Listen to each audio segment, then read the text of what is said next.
Hello, everybody. Welcome back to our How To Corner. In today's episode, we're going to talk about ankle fractures. I'm Dr. Wilbur III. And before we get started, please share, subscribe, like, comment, and leave questions in the comments of things you want us to answer, and we'll definitely answer those questions. And with that being said, let's get going. So today's talk is going to consist of the anatomy of the ankle, by definition, what is an ankle fracture, who's at risk for those, as well as the mechanism of injury, types of ankle fractures, signs, symptoms, diagnosis, treatment options, rehab, complications, and preventions, as well as the prognosis.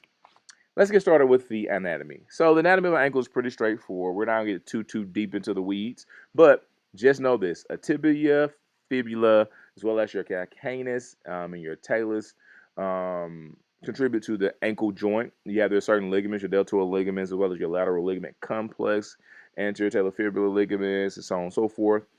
Function, weight bearing, stability, and mobility. This ankle is super important when it comes to everything that happens up the chain at your knee, hip, as well as your back and all that. Now, definition: ankle fracture. Ankle fracture is a break in one or more bones that make up the ankle joint. It can involve one of the malleolus, or as well as two of the malleoli, or however you want to pronounce that.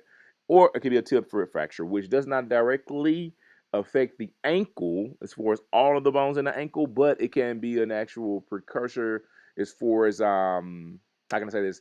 Decrease in ankle stability when it comes to if you break these two bones. So this can be something that can lead to ankle problems. You can break the tib fib up higher or actually right at the malleoli. Now let's get to the next part.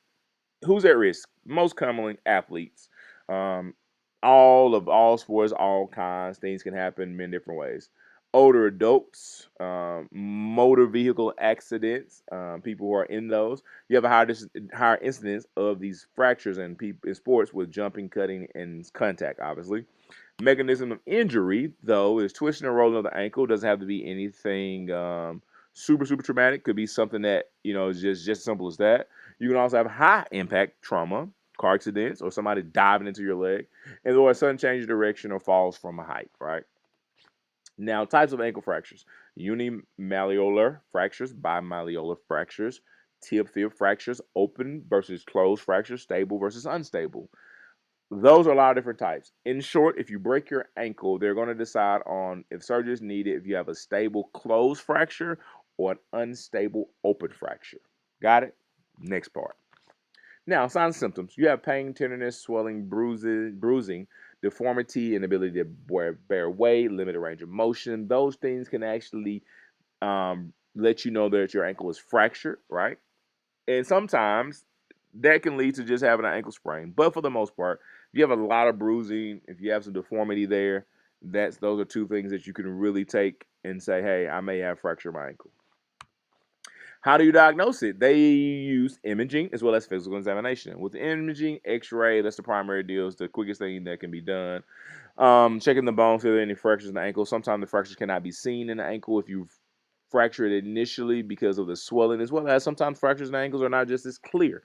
CT scan looks for more complex things as far as the ankle, and then MRI, you're going to look at the ligament, as well as determining also fractures also at this level too. Physical examination, they'll do percussive testing, some special testing, some squeeze testing, as well as visual and tactile assessments, looking and touching that area to see if there's any type of deformity or thing that they notice that could be a classical sign of an ankle fracture. Now, what are the treatment options? Pretty simple. Non-surgical or surgical. If you have a non-surgical, they're going to immobilize it in a cast or a boot.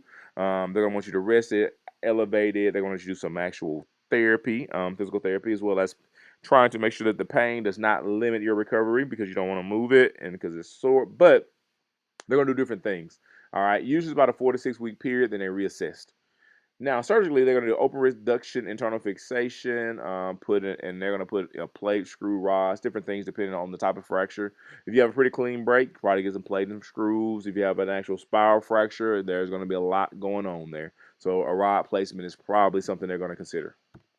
Now, but rehab, there are multiple phases of the rehab, but for the most part, you have a phase of immobilization, about 4 to 6 weeks, have a phase of range of motion exercises, passively and actively. Then you're going to implement strengthening, weight bearing to help with the balance and proprioception, and bone growth to make sure that bone is not soft bone, it's mature bone. The bone is getting what it needs from your body in order to form what needs to be formed at your ankle joint to make sure that bone is sturdy.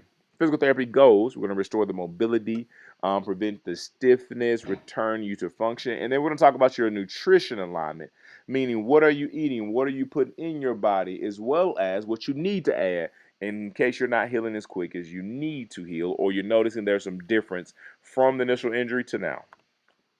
Complications. You can have some, also you can definitely have some post-traumatic arthritis, chronic pain, stiffness of the joint. You can have an infection of the surgical site if you're not careful with cleaning of the surgical site, and improper healing if you don't bear weight when necessary and start to do things to promote blood flow and healing. A lot of people don't want to move their ankle, which impedes their healing. A lot of people don't want to go to their therapy because it hurts, it's achy, it's not comfortable. But these things promote bone growth. Just sitting your leg there in a boot does not guarantee that it's going to heal, and as a result can cause you to have complications that you are going to have an issue from and probably get to a place where you will be hard pressed to heal entirely.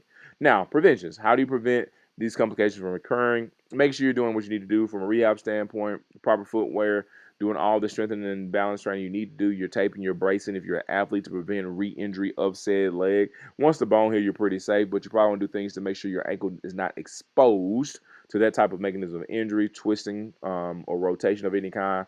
And then fall prevention strategies if you're a little bit older in your home, remove all throw rugs of any kind and making sure that all walking areas are lit and smooth. Now, the prognosis after you have an actual surgery obviously depends on the severity of the fracture, but it also depends on your compliance. You have to be very compliant, have to go to your visits, have to attend your therapy, and you have to do what's asked of you. And make sure you're asking the right questions when you're noticing that you're not having a certain progression in your healing as quick as you want to have, okay? You have to ask your doctor the question, ask your therapist the question. And also, last but not least, adhere to your rehab. You are going to heal different than everybody else. Some people follow a general timeline, but for the most part, we all have our individual timeline of healing. And most patients return to normal activity with proper care. So, if you have any questions or concerns or issues, if you made this far in the talk, thank you so much. And as a result, please reach out to us, contact us. We have a website with a contact page. You can also DM us on our actual social platforms of all kinds. TikTok, YouTube, Facebook, and Instagram are available for any other information you may be looking for. And I hope that this talk helped you. And with that being said, I hope you have a blessed one. I'll catch you in the next one.